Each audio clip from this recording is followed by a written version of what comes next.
Hello, everybody. You may not have heard by name of the global semiconductor chip shortage, but I'm pretty certain you've been affected by it somehow, right? In the information age that we live in now, just about every product that we use or interact with uses computer chips, either in the product itself or in the process of actually making that product, right? So that's why it's a pretty big issue if we don't have enough. So, the world semiconductor shortage currently affects 169 different industries, according to Goldman Sachs, right?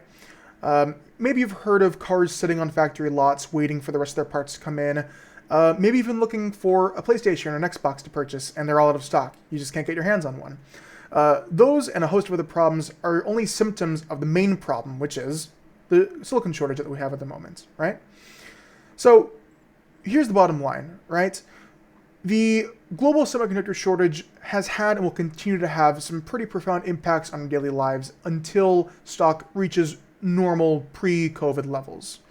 So let's discuss this a little bit. We're going to talk about what semiconductors are, why there's a shortage happening in the first place, and how we can prevent another one from happening ever again, considering the pretty big effect it's had on the global economy. So let's start at the very beginning. What is a semiconductor chip?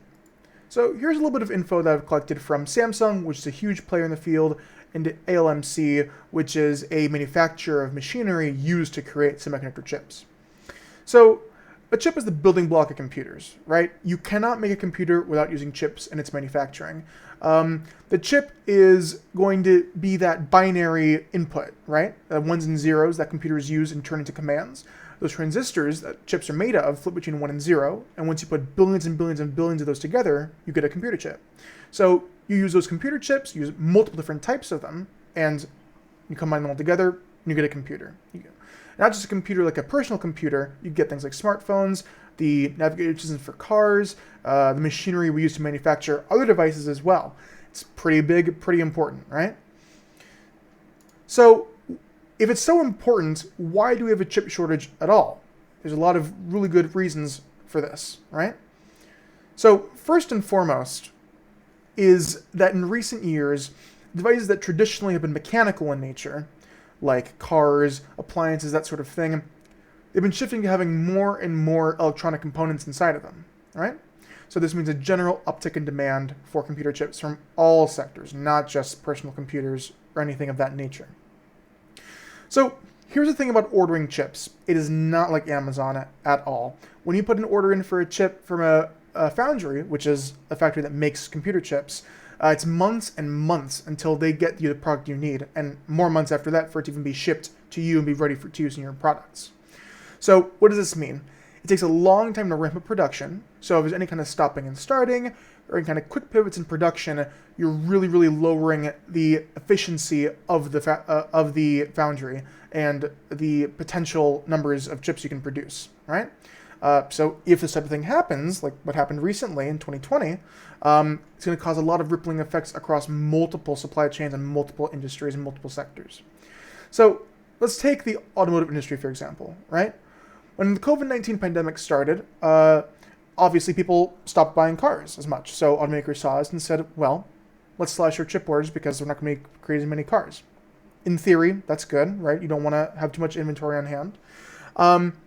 So the problem here is that when demand came back to normal levels, all the foundries had already pivoted over from making cars and such and other appliances to focusing even more heavily on personal computers and devices of that nature, which, as we all know, as we still are doing right now for a lot of people, we're working from home a lot more, we're going to school from home, so there's a big, big uptick in demand for parts that go inside personal computers and personal devices. So if all the manufacturing and all the materials are going to that side of the business, right, and not into appliances or automotive industries, well, it's going to take a long time to ramp up production up to levels pre-COVID. So even now, we're still seeing shortages for chips for cars. So that's why, even as we speak, the automotive industry is much more depressed at the moment. There's not really a lot of stock going out. It's very hard to get your hands on new cars, which is affecting, in the US at least, used car prices as well, which is affecting in the inflation rates. So this one industry, the semiconductor chip industry, is creating a ton of reverberating effects all across the global economy. It's really, really crazy, in fact.